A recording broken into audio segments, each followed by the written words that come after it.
Okay, friends. So the today's topic we are going to discuss is a performance of a reciprocal promises.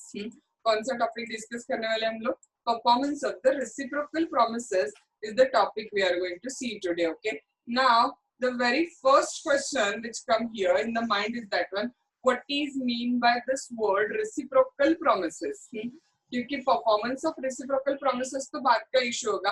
सबसे पहले हमें क्या checkout करना पड़ेगा कि रेसिप्रोकल प्रोमिसेस मतलब एग्जैक्टली क्या है वहां पे. हाँ, लेट्स सी. देखो, रेसिप्रोकल प्रोमिसेस मतलब ना, I promised you that I will not file the suit against you. हाँ, and you promised me that you will pay back my money to me with certain extra amount as a compensation. Okay, so मैंने आपको एक promise किया, उसके बदले में आपने मुझे एक प्रॉमिस किया, तो उसे क्या बोला जाता है? बोलो, रेसिप्रोकल प्रोमिसेस. लेन देन टाइप में. हाँ, if I am promising you to do something and you are promising me to do something in return of that, then it is considered as क्या बोला जाता है? बोलो, उसको रेसिप्रोकल प्रोमिसेस कंसिडर किया जाता है वहां पे. हाँ, एक सिंपल सादा एग्जांपल. हाँ, कि आई promised you I will pay you 5 rupees and you promised me that you will give me a Cadbury.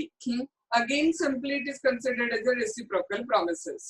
Reciprocal promises in the sense, the promises which are made by two parties to each other in return of the other doing something.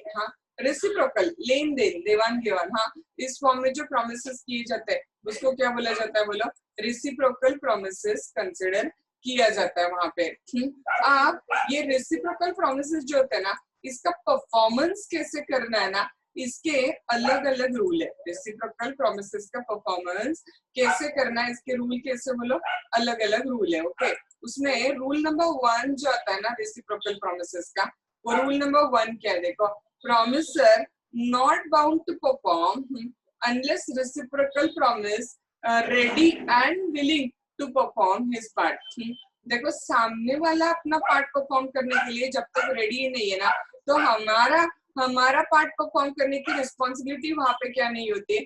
Arise नहीं होती है. हाँ, जब तक सामने वाला अपना part perform करने के लिए रेडी नहीं है, हाँ, तब तक हमारी अपना पार्ट परफॉर्म करने की रिस्पॉन्सिबिलिटी अराइज ही नहीं होती है वहां पे. हाँ, इसका मतलब देखो, we will check out the meaning of this particular term यहाँ पे. हाँ, इसका मतलब क्या है? देखो अभी. हाँ, section which deal with this particular provision is a section 51. Which section is there which is dealing with this particular provision? हाँ, section 51 is the section. अब ये section क्या कह रहा है? देखो, simultaneous performance of the reciprocal promises. हाँ, simultaneous performance. Okay, एक हाथ से 5 रुपए दो, दूसरे हाथ से कैडबरी ले लो. Okay, so that is simultaneous performance of the reciprocal promises.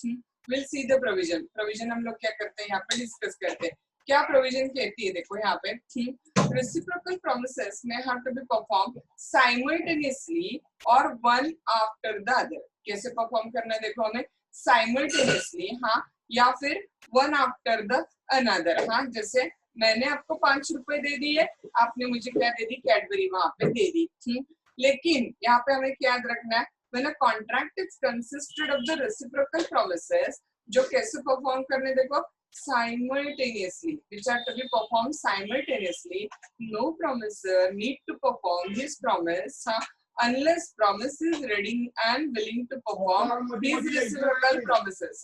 जब तक वो सामने वाला अपना पार्ट परफॉर्म करने के लिए रेडी एंड विलिंग नहीं है, तब तक क्या नहीं करेगा? यहाँ पे आपको कॉन्ट्रैक्ट परफॉर्म करने की जरूरत नहीं है. जब तक वो सामने वाला अपना पार्ट परफॉर्म करने के लिए रेडी नहीं है, तब तक आपको अपना पार्ट परफॉर्म करने की जरूरत नहीं है. We will take out 2 example for this. Okay, number 1 example देखो, A and B contract that A shall deliver the goods to the B to be paid for by B on a delivery. देखो, contract क्या है?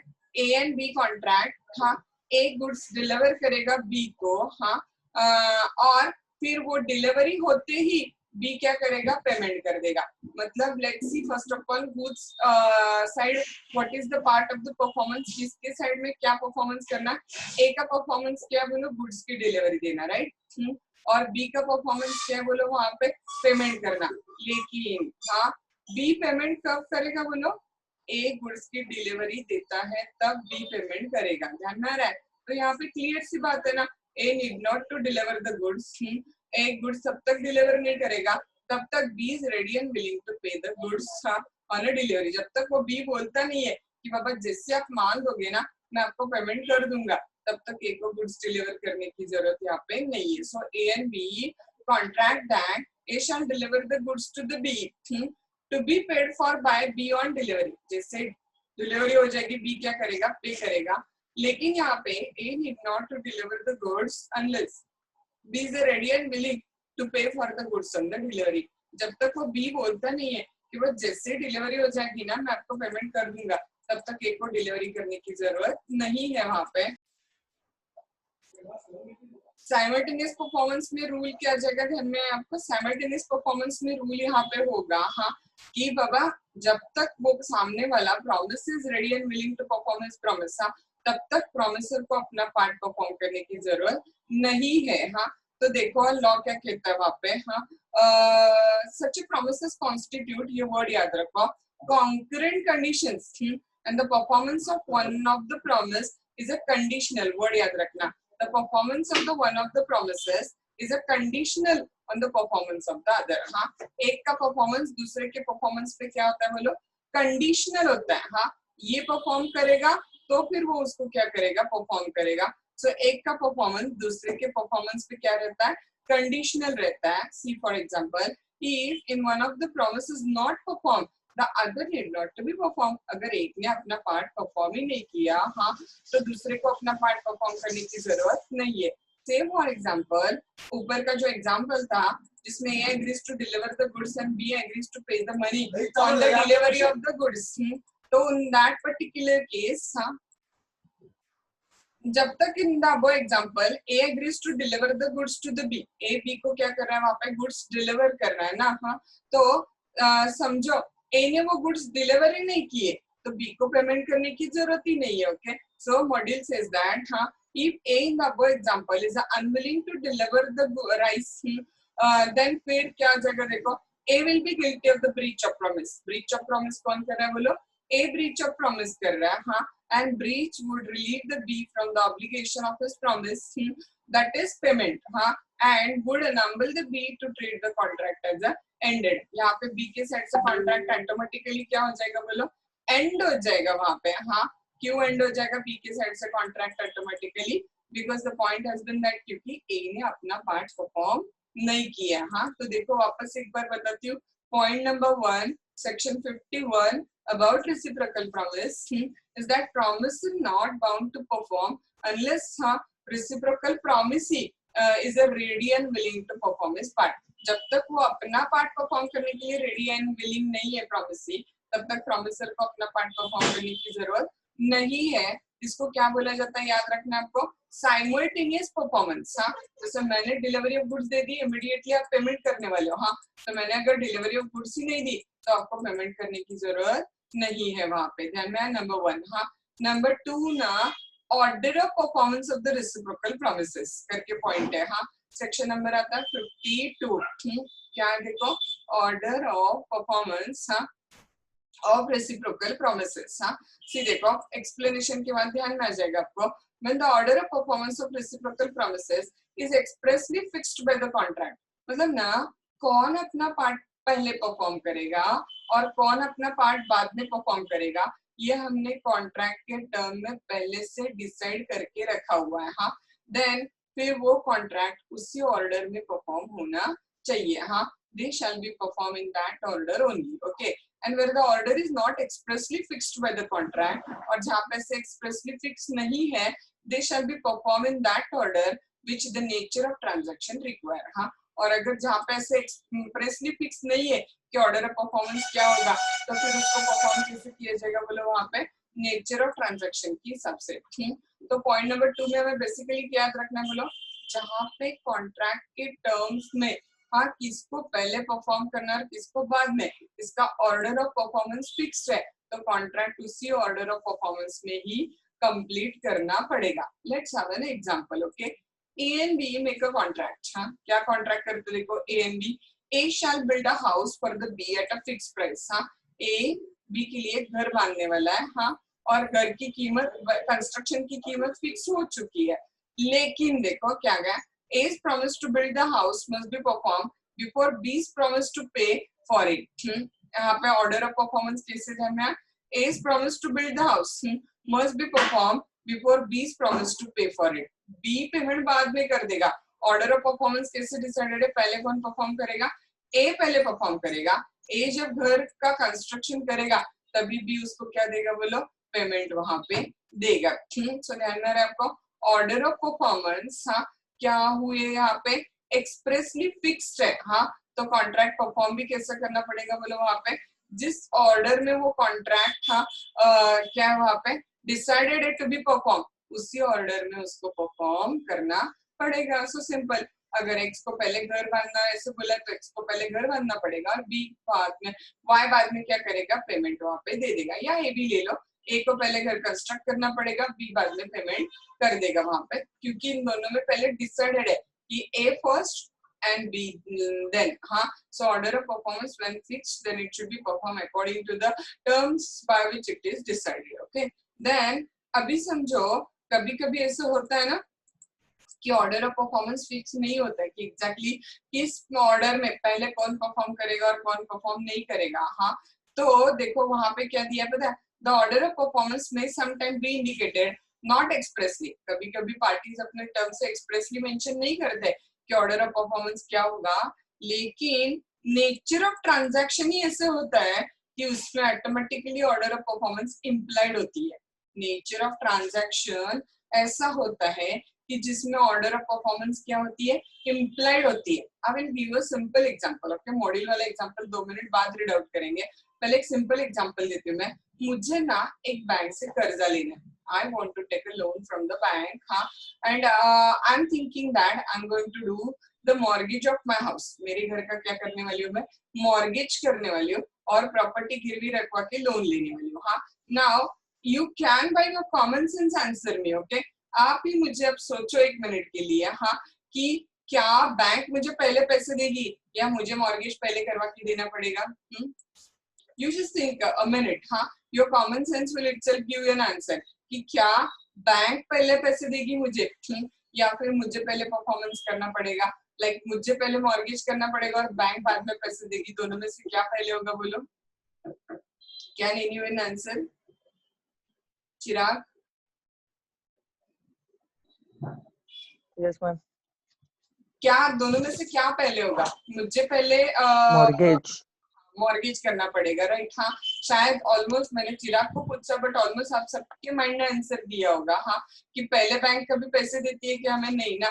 Order of performance by the nature of transaction हाँ is a fixed कि in general ऐसे transaction में हमने paper पे term में लिखा नहीं है फिर भी ये इम्प्लाइड होता है. क्या इम्प्लाइड होता है बोलो कि पहले हम मॉर्गेज करेंगे और फिर बैंक पैसे देगी. तो यहाँ पे भी वापस रेसिप्रोकल प्रॉमिस का परफॉर्मेंस कैसे होगा बोलो, as per the nature of transaction. हाँ the order of performance is impliedly fixed. Okay, so I have to first of all complete the formalities of the mortgage, and after completing the formalities of mortgage bank will give me the loan amount in my hand. Okay, तो exactly वही है, दो चीजें. अगर terms of contract में ना decided है कि आपको कैसे perform करना है तो you have to perform with that particular sequence only.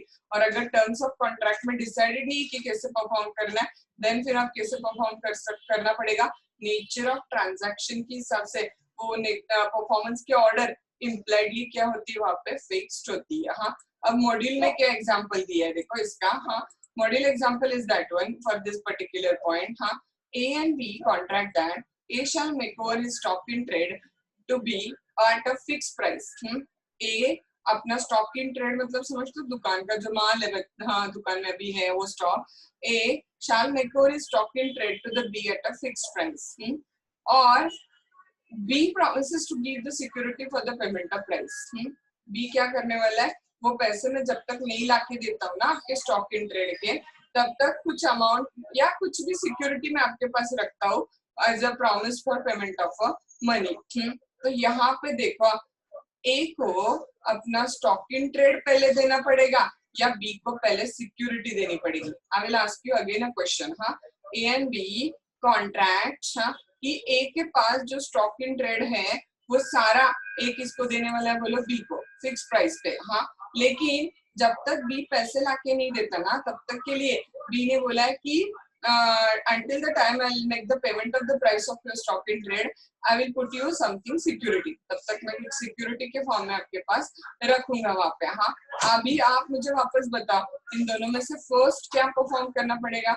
A B को स्टॉक इन ट्रेड पहले देगा या बी जो पेमेंट के लिए सिक्योरिटी देने वाला है वो सिक्योरिटी उसको पहले देनी पड़ेगी वहाँ पे. हाँ, दोनों में से ओके ठीक. There is a one answer came in the message box also. हाँ, पहले सिक्योरिटी देनी पड़ेगी. राइट, करेक्ट है वहाँ पे. हाँ, सो ध्यान में रहे आपको पॉइंट क्या है.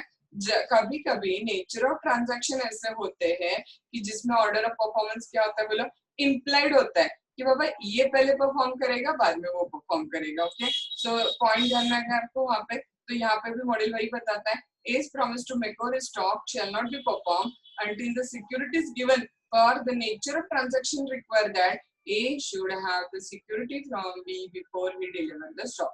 Nature of transaction ही ऐसा है कि security पहले आनी चाहिए and बाद में क्या होगा उसका stock in trade A B को क्या करेगा डिलीवर करेगा. ठीक है, अभी थर्ड पॉइंट देखो साइमल्टेनियस और किसके अंदर हम लोग डिस्कस कर रहे हैं रेसिप्रोकल प्रोमिसेस में. हाँ, ये पॉइंट ना हमें थोड़ा थोड़ा गया हुआ पॉइंट है. हाँ, liability of the party preventing हाँ event on which a contract is to take effect. अगर one of the party to contract जानबूझ के उस कॉन्ट्रैक्ट को परफॉर्म करने नहीं दे रही है, हाँ उसको रोक रही है, उस इवेंट को होने से ही रोक रही है one of the party to contract, तो उसका इफेक्ट क्या होगा. हाँ देखो वापस एक बार हेडिंग क्या है, liability of the party preventing the event on which a contract is to take effect. हाँ, सेक्शन कितना वहां पे section number 53 is the section. हाँ, सी देखो when a contract contain the reciprocal promise, contract के अंदर क्या बोलो reciprocal promise है, one party to the contract prevents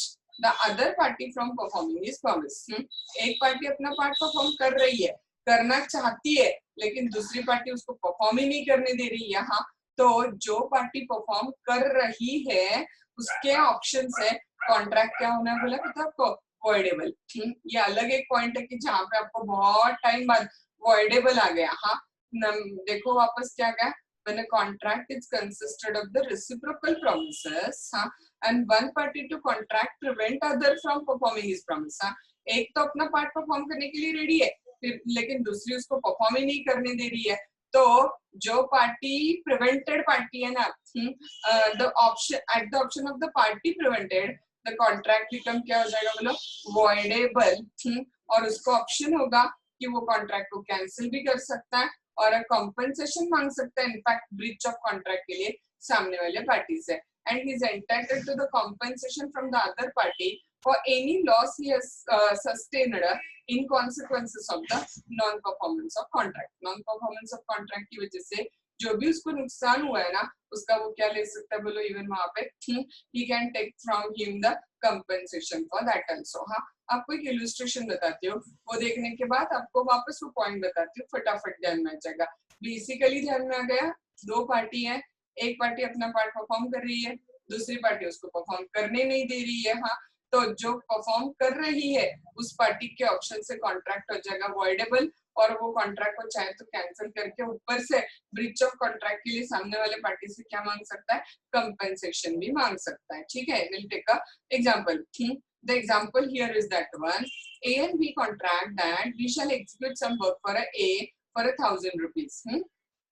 A और B contract करते हैं हाँ, जिसमें A को B के लिए कुछ काम करना है और जिसके बदले में B उसको कितने रुपए देगा 1,000 रुपए. हाँ, now B is ready and willing to execute the work accordingly. हाँ, B अपना काम करने के लिए रेडी है but A उसको वो काम ही नहीं करने दे रहा है. हाँ, but A prevent him from doing so. हाँ, now the contract is avoidable at the option of a B. Contract किसके ऑप्शन से avoidable हो जाएगा बोलो B के, क्योंकि B अपना पार्ट परफॉर्म करने के लिए रेडी है बट A उसको करने ही नहीं दे रहा है. हाँ, तो अगर B ऑप्शन चूज करता है avoidable contract है ना, सो दोनों ऑप्शन है, he can accept the contract और he can resign the contract. Okay, तो अगर B ऑप्शन नंबर 2 चूज करता है, if we elect to resign it, हाँ, then वो सामने वाले से इनफैक्ट क्या रिकवर कर सकता है बोलो कंपनसेशन. हाँ, is entitled to recover from A the compensation for any loss which he has incurred by the non-performance. Non-performance की वजह से जो भी उसका नुकसान हुआ है ना उसके लिए वो कंपनसेशन भी रिकवर कर सकता है वहां पे। नाउ एग्जाम्पल नंबर 2 देखो क्या गया वहां पे, इससे आपको और बेटर समझेगा। एग्जाम्पल नंबर 2 परफेक्ट एग्जाम्पल है इस पॉइंट का। There was a contract for the sale of standing timber. Contract किसके लिए था ध्यान में आ रहा है? स्टैंडिंग टिम्बर, टिम्बर समझते हो ना, लकड़ी। लेकिन क्या डिसाइडेड था पता है आपको कॉन्ट्रैक्ट में? The seller is to cut and cord it. Contract में क्या डिसाइडेड था? टिम्बर कैसा था जब कॉन्ट्रैक्ट हुआ? स्टैंडिंग टिम्बर था, मतलब अभी तक उस लकड़ी को काट के नॉट से बांधा हुआ वगैरह नहीं था वहां पे। तो कॉन्ट्रैक्ट बना कैसे बोलो? सेलर की ड्यूटी बनाई कि वो टिम्बर को कट करके उसको कॉर्ड करके हाँ बेचेगा बायर को। वेयर अपन बायर की ड्यूटी क्या थी बोलो? टू टेक इट एंड पे फॉर इट। उसको लेके जाना और उसके लिए पेमेंट करना। हाँ, अब सेलर ने क्या किया पता है आपको? आधा ही टिम्बर कट कर दिया, आधा अभी बाकी रखा। The seller cord only the part of the timber and neglect the cord the rest. Now in this event the buyer may avoid the contract. क्योंकि सेलर ने अपना पार्ट परफॉर्म ही नहीं किया ना। बायर तो गुड्स लेके जाने के लिए तैयार है, रेडी है वहां पे। हाँ, बट सेलर ने उसको कट ही नहीं किया, तो बायर लेके कैसे जाएगा वहां पे? So buyer can breach the buyer can resign the contract and claim the compensation from the seller for any loss he sustained from the non performance of contract. उस कॉन्ट्रैक्ट के नॉन परफॉर्मेंस से जो भी loss उसको हुआ उसका loss वो recover करके मांग सकता है वहां पे। ध्यान में आपको? ठीक, नाउ वापस देखो पॉइंट नंबर 3 क्लियर हो गया क्या? देखो, liability of the party preventing the event on the happening which a contract is to take effect.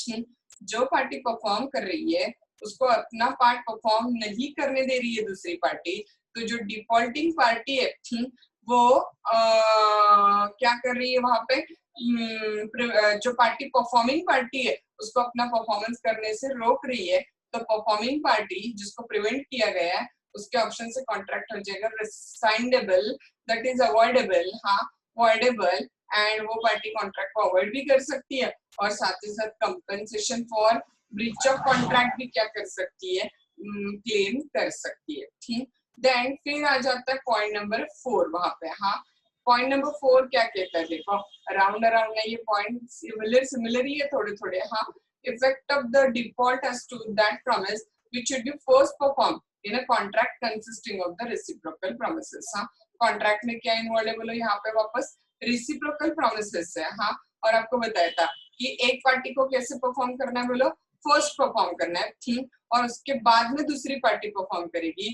तो जिस पार्टी को फर्स्ट परफॉर्म करना था उसने अपना पार्ट फर्स्ट परफॉर्म नहीं किया, तो उसका इफेक्ट क्या होगा? हाँ, सी देखो, when a contract consist of the reciprocal promises. Contract में क्या इन्वॉल्व है बोलो? Reciprocal promises such that one of them cannot be performed or that its performance cannot be claimed till the other has performed. हाँ, जब तक other perform नहीं करते तब तक आपको परफॉर्म करना ही नहीं है, ऐसा डिसाइडेड है। And the promisor of the promise last mention fails to perform it. और अगर वो प्रॉमिसर अपना पार्ट पहले परफॉर्म करना था ना उसको, वो पहले परफॉर्म करने से क्या हो गया?